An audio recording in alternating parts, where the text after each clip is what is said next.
Hey guys, welcome back to the channel. My name is Dawson with D. Nelly Defense, and today is another beautiful day because we are back out on the range and we're going to be talking about the dreaded flinch and a couple things that you could do to overcome it, okay? Now, first off, we need to understand that there are two types of flinches. We have what I like to call the recoil mitigation flinch, and then there's the recoil anticipation flinch, and those are two very different things. What do I mean by that? Well, the flinch in itself is not necessarily a bad thing, but the timing that you do the flinch can either be your best friend or your worst enemy, okay? So I'm gonna show you what I mean by that, but first, this gun is clear, no magazine in the magwell, no round in the chamber, nothing on the extractor. This gun is clear, okay?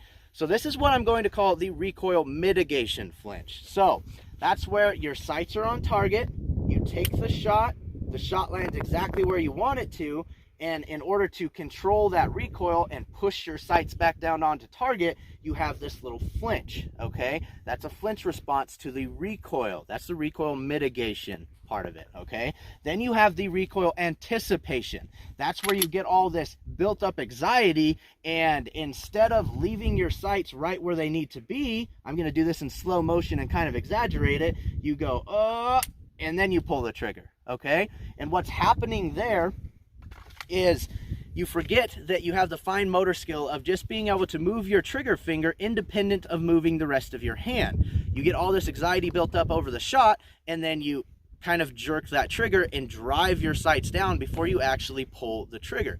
This is obviously not a good thing, and your shots aren't going to land where they need to land. So what we're going to do now is a couple of slow motion videos, and I want you to focus on a couple of things. So in the video, you're going to be able to see my hands in the muzzle of the gun and the target to be able to see where my hits are coming up on that target. But what I mainly want you to focus on is what my hands are doing and how I'm manipulating the muzzle. This first one is going to be the recoil mitigation flinch, okay?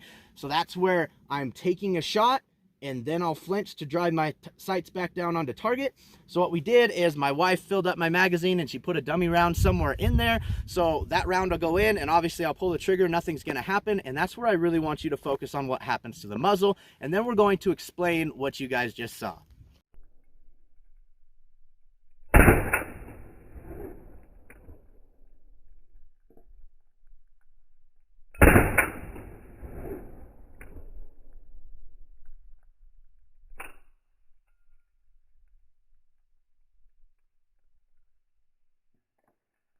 This is the recoil mitigation flinch. So let's go take a look at the target here.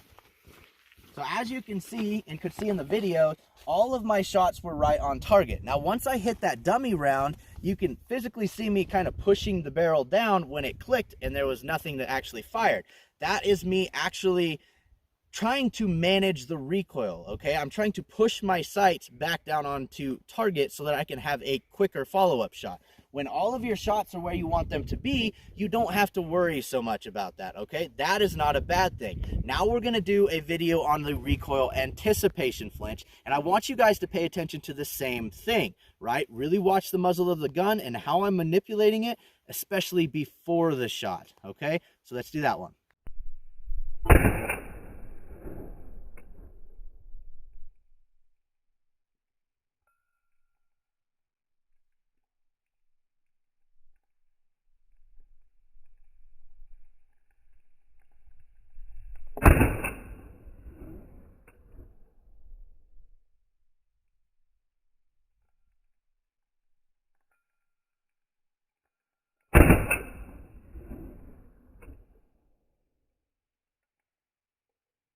This was the recoil anticipation flinch. So let's go take a look at the target here. All right, I was aiming here, and as you can see, all of my shots are low and to the left. Now, if I was left-handed, it'd be vice versa, low and to the right, because you're driving that muzzle with your strong hand. You're forgetting that you can move your fingers separate from the rest of your hand. Now, obviously, this isn't a good thing, and your hits aren't gonna land on target or where you want them to actually land, but guys, in order to understand how to fix these issues, you have to understand the mechanics behind why they are happening in the first place. That is why I wanted to show you this video. Now we're going to have 2 other videos where we're going to go into detail on all the things that you can do to get a handle on this issue. So stay tuned for those. And guys, if you gained something from this, go ahead and hit that like button, subscribe, comment down below, ring the notification bell. I really appreciate you guys watching. And remember, don't be caught off guard, train for the unexpected, and I will see you next time.